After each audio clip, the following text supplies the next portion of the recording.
Hi everyone, this is Glenn Flavor from Board Games and Bourbon. Right now I want to talk to you about a new game coming to Kickstarter soon by Daily Magic, and that game is called Songbirds. Now, this is a game that really has kind of struck me as an ingenious game for how simple it is, and I can't believe I haven't played something like this already. You know, there's a saying that says it's better to be deep and simple than shallow and complex. And I totally believe that, and this game here is that deep and simple concept to play.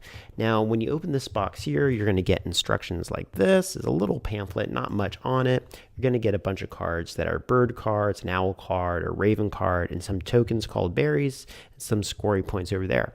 The point of the game is to score the most points in a row or column when you play your cards. It plays from 1 to 4 people. It says it plays in about 20 minutes. I've played it about 11 times, and I've gotten games in less than 20 minutes. It says 8 and over because it is an engaging game for the mind, but I definitely think it can skew younger. I think it'll be great for kids in educational settings as well. Okay, now, what do you do in the game? Basically, you get your birds, you're going to lay them out. There's going to be columns and rows. Every column and row scores a different amount, and there's a twist in it that says when you play your cards, you don't know what your faction is until you play your very last card. So you have to be really strategic. So let me lay it out and I'll explain more about it. Okay, so now I have the game set up and I'm going to show you how to play it. Now, when you actually set up the game, what you're trying to do is you're trying to create an area where you can have a 5x5 grid on the board. These cards will not be placed down yet, okay? They will end up this way. So I'm kind of showing you the end condition. And what happens is all the players in the game are going to get a hand of cards, and you're going to play a card one at a time, building this little grid, okay? Now, why are you building the grid? Well, there's a variable set up to the game, which are these scoring tokens. You kind of shuffle them up, and then you put them 5x5, and then you flip them over. Now, why is this significant? As you can see, this says 6, that says 7. By the way, these tokens are amazing. 6, they're nice and thick, they're well colored, they're very tasteful in their design. Okay, wow, there's a lot of points up there. So if you're right there, you might get a lot of points. Now, what this means is, when we're looking here, is that if your card has the most points in this row, and let's say you're the green bird, okay, the green is your faction. And how do you know if that's your faction? The last card in your hand is your faction. So be very strategic as the game goes on to monitor what is scoring a lot of points. You want to save that card in your hand.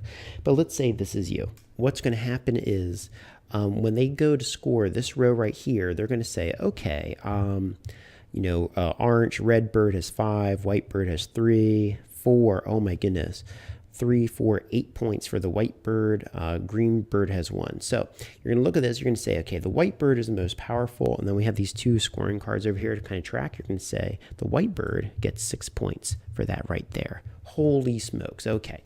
Now in this row here, who scored the most? Well, let's see. Blue has 6, 5, 11 has 12 points. Green has 9. Again, you lost out, little buddy. So the blue bird gets 7 points. Okay. When we look up here, you see that there's a 7 here. God, wow. White is really crushing. 6 and 7 is what? 13. And then we have 8 right here. Okay. So white bird's going to get another 6. Okay, so now the white bird's up to 12 points. When you lay down your cards, it turned out that the orange reddish bird here has 8 points.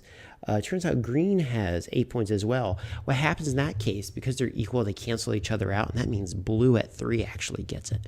So you can kind of see in a way, like laying out these cards and stuff like that. It's like when you're playing Vegas, the game where you're betting on casinos.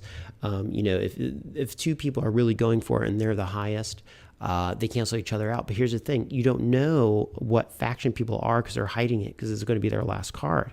Okay, up here, this is the big one, right? So we have 3 for the red, 7. Blue has 4, 5, and 3 for the green. So red is going to get 15. So red, who wasn't even in the game a second ago, now they just bolted to the front, so that's pretty amazing. If we go down this way, you can see 5 plus 4, 9. Red has taken the lead really strong. Over here, blue is going to get 10. That's pretty great. Wow, 10 is crushing it. Over here, red's going to get another 8. Boy, they're just destroying. Hey, look, green finally did something, okay? Green has the most points in this column, so they go, yay, everyone's on the board. This is such a gentle, pleasant game.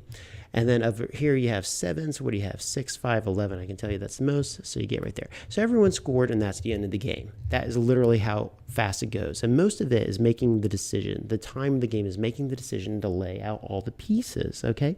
Now, there's a few extra cards over here, and what are they? Well, there's this card that's called a owl card, and I say that because it's a picture of an owl. And what you do is if you're in the game and you get this card, you're going to place it somewhere like here. Boom, over that. That negates that card, and that means that card can be moved, okay? So it kind of messes up the scoring that way. Another thing you can do when you are playing the game is if you're in a 4-player count, you have this crow card. And so the crow card says 4 and 4 on one side, and it says 2, 3, 4, and 5 on the other. And what does this crow card do? Well, what that does is you can choose either side when you play the game, but what it says is the cards above or to the side or below, they're going to get negative points, okay? And that's why you have these negative tokens. And so those subtract from the score of the people there, okay? That's what that does.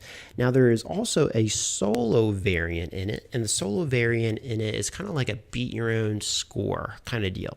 You're going to make an X grid on the board of cards, and one at a time you're trying to fill it in. And essentially what the instructions are going to do is, I see them here, they're going to give you some score evaluations. So if you score 0 points, you're considered a rookie. D. If you score over 55 points, you're going to be a superstar and stuff like that. And that is really it. It's one of those ingeniously simple games. Now, my impressions of this from what I've been doing so far: 1 is going to be great for families. Okay, it's simple. Everyone can understand it. It has a strong educational aspect to it because you need a plot, you need to add, you need to be engaged the whole time. It would also fill that short game filler category. So this is really checking off a lot of boxes. It fills off the solo category, which always needs more games. To me, this also is going to be a really nice game for people who like Herbaceous. To me, Herbaceous had a very simple mechanic to it, and it was very pretty.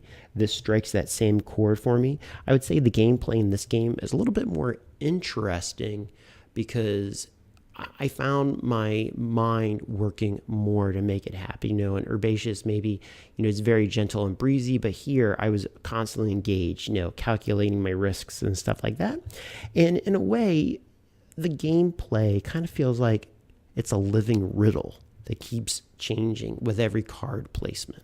Okay, so that is this game. It's coming soon. Now, I should tell you they're going to have a deluxe version of this. So what's going to be the deluxe version? Okay, there's going to be a deluxe pack. And instead of these tokens, which, by the way, let me hold these up so you can see what these are like. Okay, they're super thick. They feel great. They're in a kind of like a matte finish. But in the deluxe version, they're going to be wooden tokens, which is pretty nice. That would really go along with the bird theme there.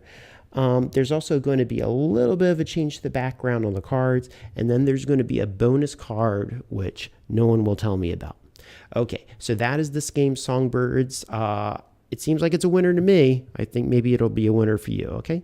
All right, thanks, everyone. Talk to you soon. Bye-bye. Let me tell you about the birds and the bees and the flowers and